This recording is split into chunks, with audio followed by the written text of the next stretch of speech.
elevated rates of mental illness, addiction, homelessness, violence, these are just symptoms. They're symptoms of a society that's more disconnected than ever before and hurting. There's 48 million Americans who are struggling with alcohol and drugs. And of those, less than 6.5% are able to access care. The connections and communities created within CrossFit are powerful.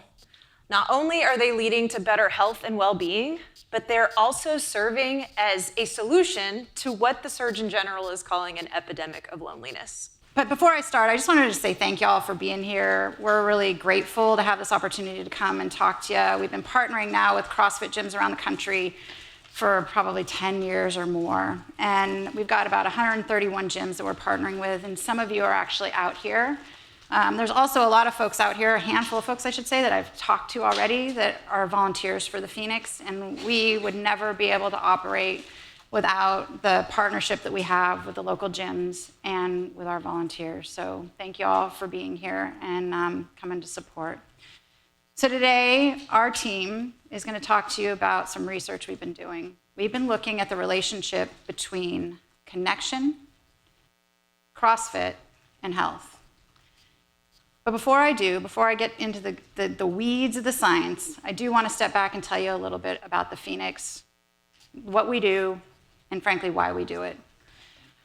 The Phoenix is a sober, active community. We're revolutionizing how people take control of their own lives and their health. Our mission is to ensure that every individual who's impacted by alcohol, drugs, or mental health challenges has the ability to access a supportive community that can help them thrive in their life. Oh, I should change the screen here. There we go. Our mission is to ensure, our model leverages the transformational power of connection and meaningful activities to help people thrive. Some of those activities include CrossFit, climbing, yoga, and music. These are things that are innately transformational. We're really excited to share some information with you about some of the findings that we're seeing because our members are experiencing some extraordinary results. And a lot of those results can be directly attributed to CrossFit. But before I get there again, I want to talk a little bit about why we're doing what we're doing. Like any idea, like a lot of innovative ideas out there, the Phoenix happened because there was a crisis. Around the globe, you've heard a lot about it already. People are feeling more hopeless and disconnected than ever before. Our Surgeon General released a report, and he called it an epidemic of loneliness. The Phoenix is leveraging these transformational activities as a way to address these challenges. Because elevated rates of mental illness, addiction, homelessness, violence, these are just symptoms. They're symptoms of a society that's more disconnected than ever before and hurting. And the truth is, you can't keep doing the same thing and expect different results. Yet, that's exactly what's happening in the addiction and recovery field today.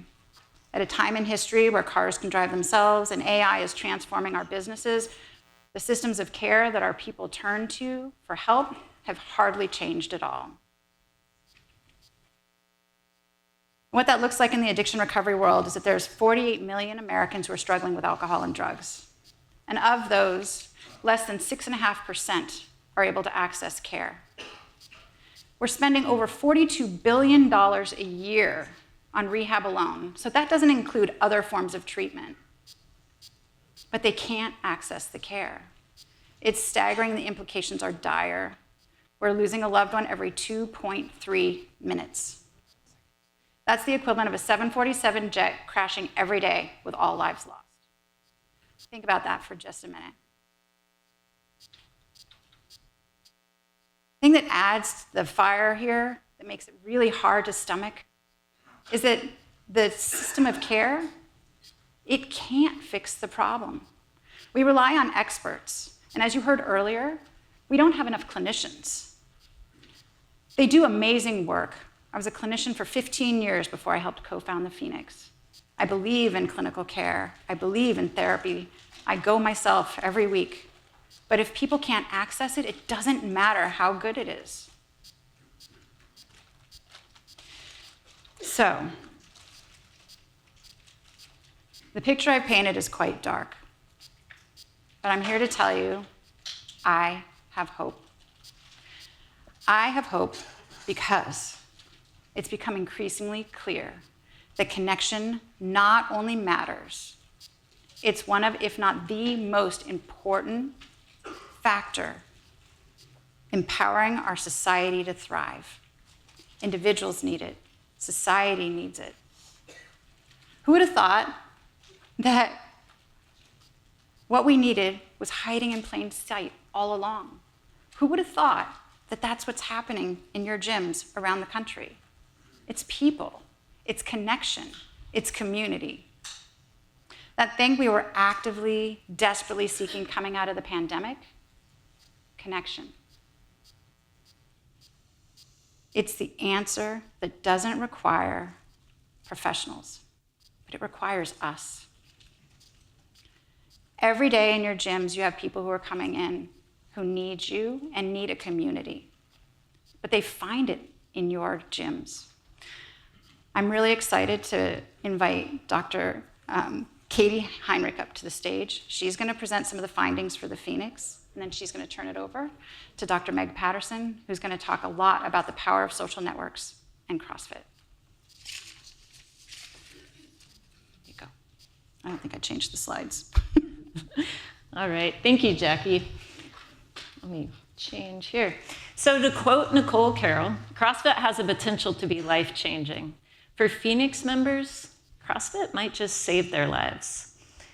There's incredible synergy between the unique CrossFit culture that values hard work, accountability, courage, and service to others, and our sober active approach at the Phoenix that makes us natural partners. Let's explore the power of connection and community. If I press the right button. Imagine that you're coming to a Phoenix CrossFit class and I'm your coach. Hi, I'm Katie. My pronouns are she, her. Welcome to class today. Before we get into an icebreaker, I want to take a few minutes to go over the guiding beliefs at the heart of our community, the Phoenix ethos. First, we honor sobriety and recovery, and for that we ask that you be free from all non-prescription substances for at least 48 hours so we can make sure this environment is safe for all. Second, no matter your life journey that's brought you here today, you are welcome in this community. Third, we want you to feel safe and included. Our workout today might challenge you, and we want to make sure that we support each other in our words and our actions. Keep in mind that the intended stimulus is inclusion. And fourth, we need your help to change how society views what it's like to be in recovery and the strength that's required so that we rise together. Our Phoenix ethos underlies everything that we do at the community, including it serves as the foundation for our sober active community model, which you see on the screen. But before I get into the model, I do want to mention that while some members join the community because they're seeking help with their recovery journeys, others are family members, they're allies, they're people who are simply seeking a community. No matter the why that Phoenix members have for joining, they all have access to a wide variety of online and in-person activities, including CrossFit, every day of the week. Now, as members keep coming back, they begin to experience short-term improvements in some of the things that were just highlighted in the last talk: connection, hope, identity, meaning and purpose, empowerment, and a sense of belonging, or CHIME-B for short. Increasing CHIME-B is effective, as Phoenix members also report really high motivation for staying sober. And the group that's newest to recovery, the ones that are most at risk, after 3 months, 83% remain sober. Yeah, let's clap for that. That's amazing.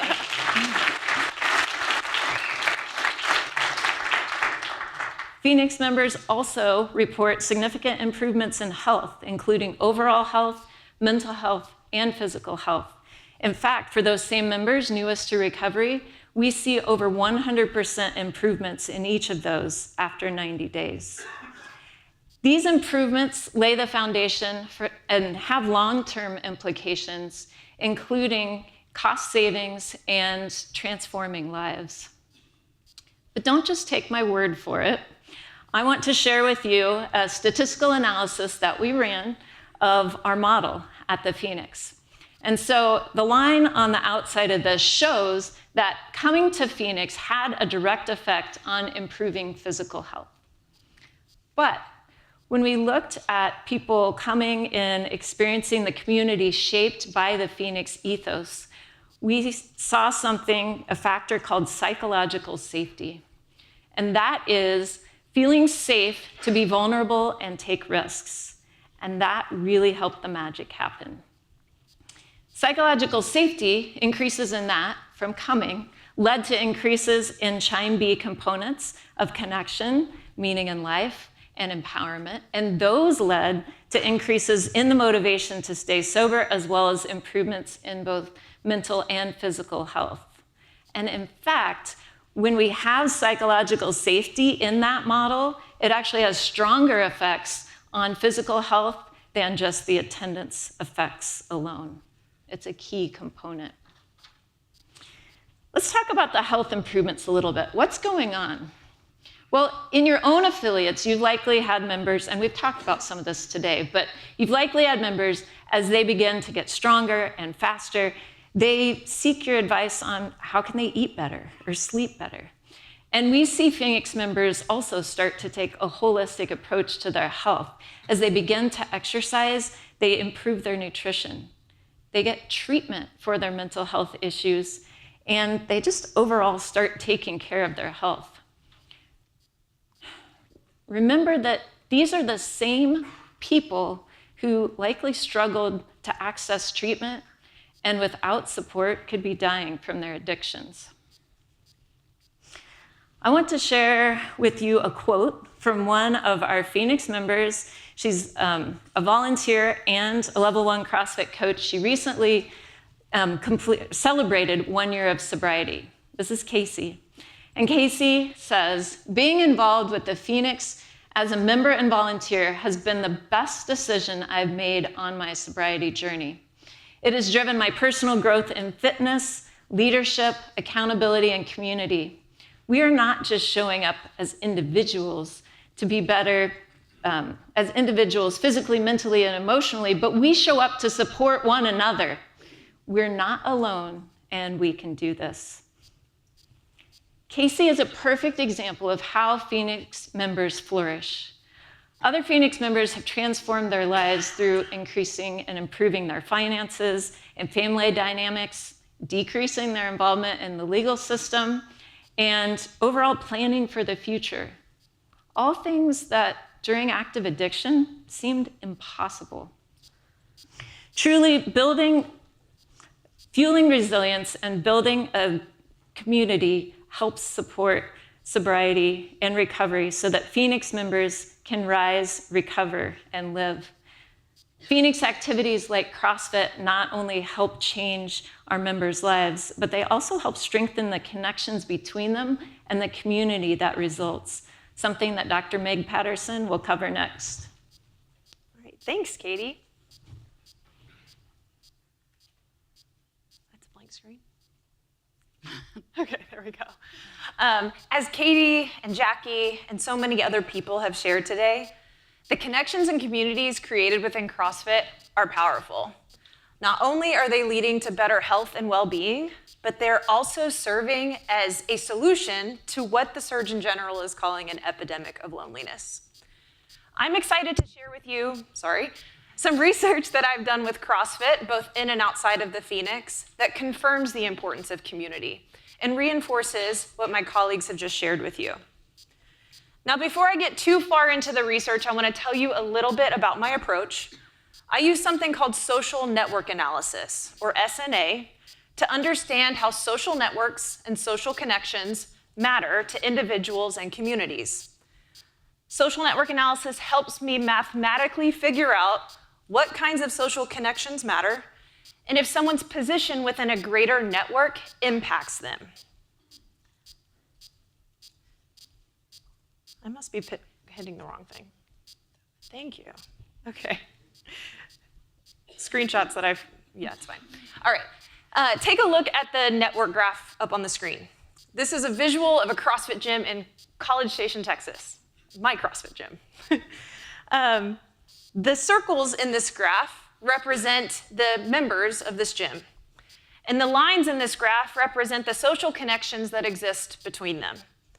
You can see that the circles vary in size and in color. In this study, that was informed by depression score, where larger and darker circles indicate higher depression scores, and smaller and lighter circles indicate lower depression scores. We were interested to see if social connectedness in this CrossFit gym was related to mental health. You can probably already see the pattern. Larger and darker circles tend to occupy the periphery or the outside of this network, whereas more closely connected or centrally located circles are lighter and smaller. What this tells us is that those who are more closely connected with one another reported lower depression scores on average, whereas those that reported the highest depression scores tended to be more removed from others in their network. This tells me that maybe as people connect with others at CrossFit, they might be improving their mental health.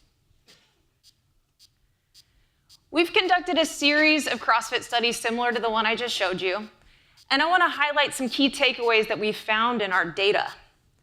The first is that social connections within CrossFit are overwhelmingly positive. We're seeing time and time again that people who are meaningfully connected with other CrossFitters have the highest self-confidence scores, grit, mental well-being, and purpose in life. And this is true for general CrossFit gyms and Phoenix CrossFit gyms alike. The second takeaway, and one that I'm particularly excited about, is that we're also seeing that these good outcomes are spreading through social ties. We're seeing that over time, things like self-efficacy, which was talked about earlier, and mental well-being are contagious across CrossFit networks. And that as people become more connected with one another and experience psychological safety, like Katie talked about, that in turn they're exposed to and they experience good things. And it's contagious through their ties. And the last takeaway I want to highlight is that our study participants that report the most perceived social support are those that indicate more CrossFitters in their close personal networks. That means that the relationships that people are building in CrossFit gyms are among the most important support sources for those people in and outside of the gym. Now, I think we can all agree that CrossFit is life-changing for people. What's becoming really clear through this research that I'm doing and what so much has been shared today is that the community side of CrossFit is a really important part of that. I think, to me, it takes CrossFit from being an effective workout modality into something that has and will continue to change the world. But don't take my word for it. I want to share with you some quotes from some study participants that I think really drive this point home.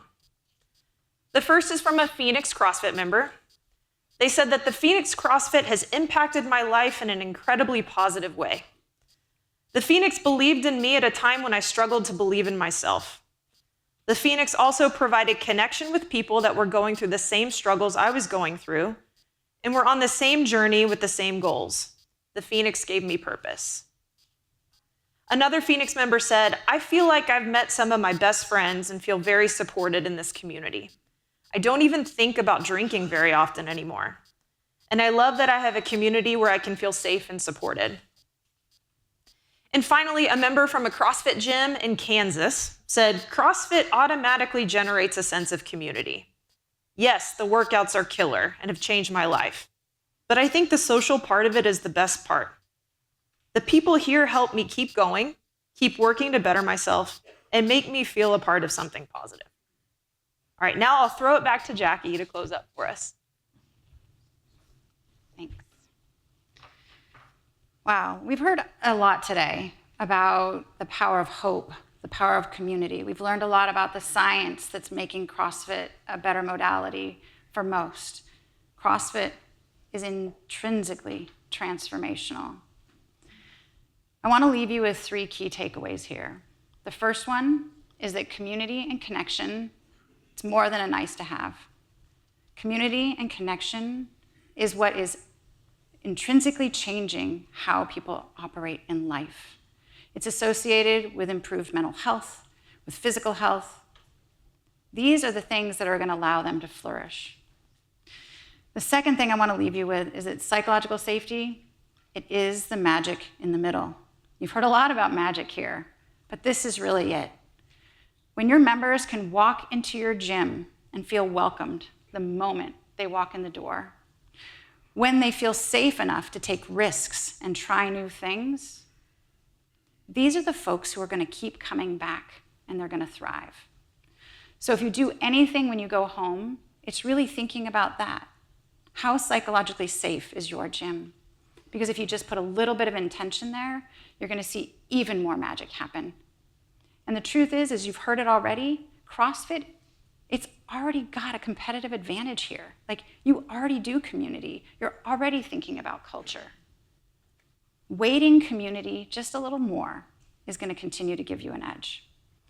And then the last thing, CrossFit isn't just a workout. CrossFit, like the Phoenix, it's building communities, it's helping people heal. Together, we can empower a more connected and healthy society.